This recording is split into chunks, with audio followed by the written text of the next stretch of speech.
오늘은 스바냐서 1장 4절로 6절입니다. 스바냐라는 이름이 하나님께서 이렇게 보호하신다 또는 하나님께서 숨겨두신다 그런 뜻이에요. 이 이스라엘 사람들은 우리 한국 사람들이나 중국 사람들 그렇죠. 이 한자권 문화도 그러고요. 인디안들도 그래요. 참 신기한 게 그 이름을 굉장히 귀하게 생각하고 이름을 의미 있게 져요. 이름에 뜻이 있어요.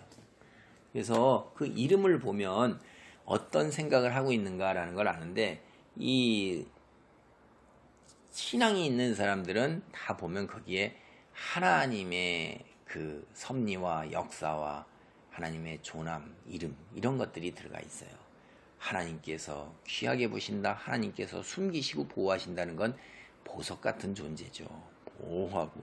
그런데 그 스바냐가 처음부터 이게 굉장히 선지서 중에서 파격적이라고 그랬죠. 딱 시작하자마자 뭐예요? 파괴를 선언하는 거예요.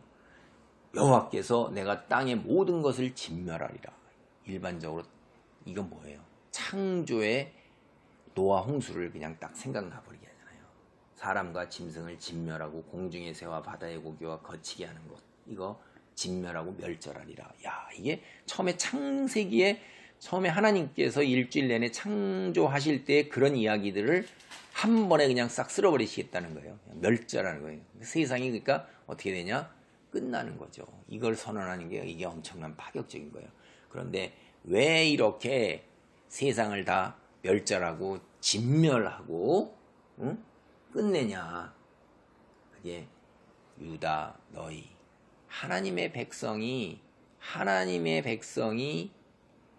맡겨주신 소명을 감당하지 못했을 때 이스라엘을 하나님의 백성으로 하나님께서 세우신 것은 애굽 땅에서 세워놓으셨을 때는 하나님께서 괜히 할 일 없어 그러시겠어요. 특별히 노예 생활을 갖다가 수백 년 하는 그들을 그 속에서 해방시키시고 10가지 기적을 보이시고 홍해 바다를 가르시고 하나님의 사람으로 광야에서 40년 훈련을 시키신 다음에 가나안 땅으로 들어오게 하셔서 정착하게 하시면서 국가로 만드시고 온갖 금은보화로 풍성함으로 축복하신 것은 온 주변 열방에게 다 이스라엘 민족은 굉장히 그때 당대 그 팔레스타인 지방에서 작은 민족이고 작은 국가고 작은 땅을 차지했음에도 불구하고 하나님이 함께 하심으로 말미암아 거기에 이른 비와 늦은 비가 내리면서 풍성한 소출이 있고 군대가 없어도 하나님을 섬기기 때문에 하나님의 손이 함께 하셔서 이방 민족들 많은 병거와 군대를 가진 사람들 큰 영토를 가지고 군대의 힘을 믿는 자들이 전쟁을 해도 한 번도 이길 수가 없는 그래서 정말로 하나님이 살아계시는구나 하는 것을 온 천하 열방 백성들이 다 느끼는 거예요.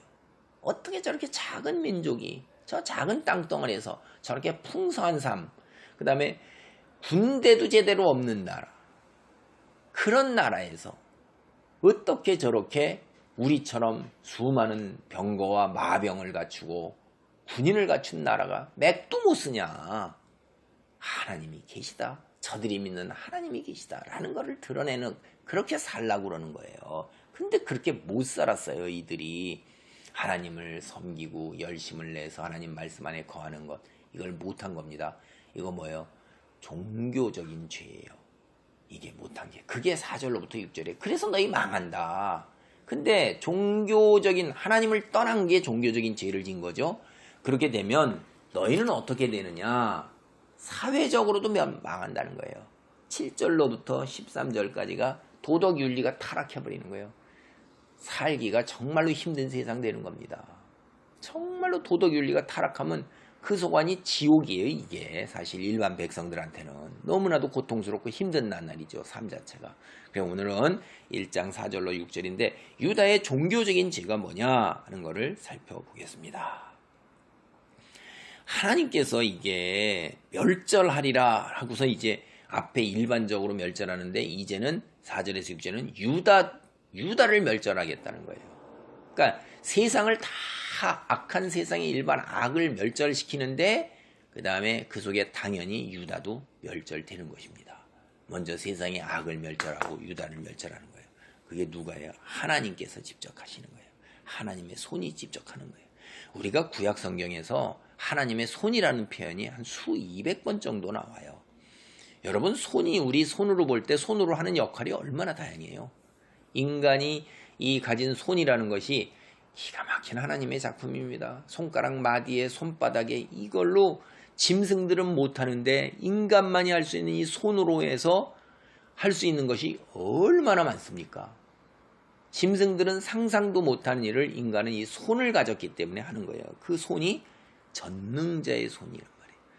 능력이에요. 힘이고 그것을 모든 것을 행할 수 있는데 여호와의 손은 백성을 구원하는 능력이고 백성을 심판하는 손이기도 해요. 홀, 왕권, 통치자의 그것을 손에 쥐면 그게 뭡니까? 권세고 능력이고 심판이잖아요. 그게.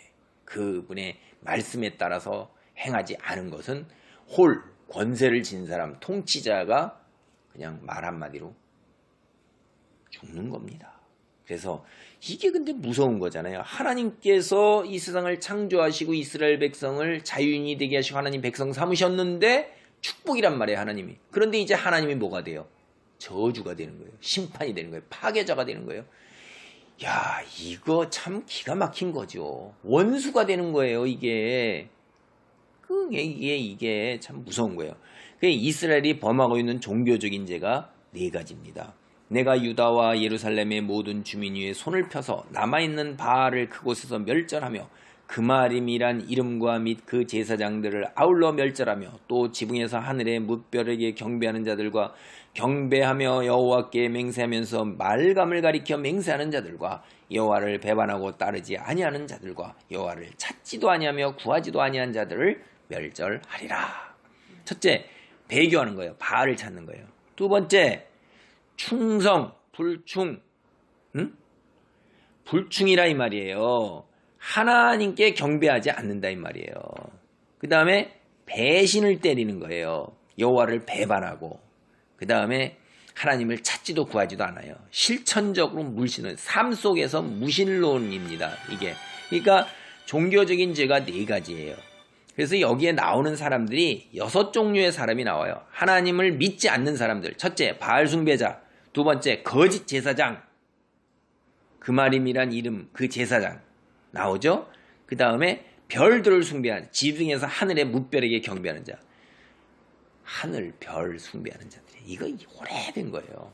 1월 성신을 숭배하는 자들이, 인간들은 하늘에 떠있는 태양이나 달이나 별들에 대한 무한한 두려움을 느끼면서 그걸 숭배해요. 그 다음에 이제 아예 믿지 않는 자들 말고 믿는 척하는 자들이에요. 종교적 복합주의자. 하나님과 세상을 있는 우상을 끌어다 붙이는 거예요. 같이 혼합하는 거예요. 그게 이제 하나님, 여호와께 맹세하면서 말감을 가리켜 맹세하는 자들이잖아요. 복합 종교. 응?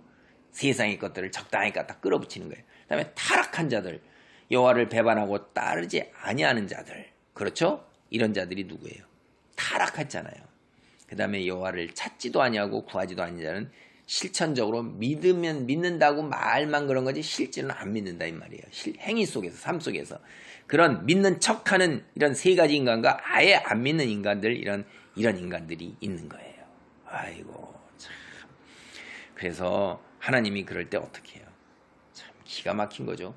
하나님이 이 이스라엘 민족과 성전을 갖다가 다 당신이 스스로 파괴해야 될 정도로 이들이 타락해 있다는 거예요. 너무나 무서운 거죠. 여러분, 이거 우리가 한번 잘 생각을 해봐야 돼요. 오늘 우리의 삶은 어떠한가? 세상의 것들이 들어와서 같이 있는 것은 아닌가? 하나 예를 들면 예배를 왜 드려요, 우리가? 우리를 만족하기 위해서, 우리가 기쁨을 얻기 위해서 예배를 드립니까? 오늘날 때로 어쩌다 예배를 드리면 예배 드리는 자리에 가서 우리가 우리의 기쁨과 흥분과 만족감 속에서, 후련함 속에서 예배를 드려요. 막 찬송왕 인도하는 사람들, 그 앞에 있는 사람들의 그 화려함과 율동과 음악 소리에 기쁨 속에서 박수치고 나도 따라 부릅니다. 우리의 만족감과 기쁨이 예배의 목적이 되는 경 아닌가 하는 것도 우리 살펴봐야 돼요. 우리가 예배를 왜 드리는 거예요? 예배는 하나님 정말로 경배하는 거예요. 그리고 내가 피조물 된 자리에서 하나님 사람으로 다시 살 수 있는 힘을 얻는 거예요. 근데 우리가 청중이 되고 방관자가 되고 그 속에서 나의 흥분과 기쁨과 만족감과 카타르시스 이런 것이 예배라고 한다면 이건 우리는 잘못 가고 있는 거고, 이게 그때 하나님께서 이들이 세상의 것들을 혼합해서 들어온 그 종교의식으로 들어온 거를 하나님이 이렇게 질책하시는 그거하고 다를 바가 하나도 없습니다. 오늘 말씀 여기까지 살펴보겠습니다. 내가 예배드리는 목적이 무엇인가 하는 것, 나의 예배가 어때야 되는가 하는 것, 중심으로 하나님께 나아가는 자리, 그걸 한번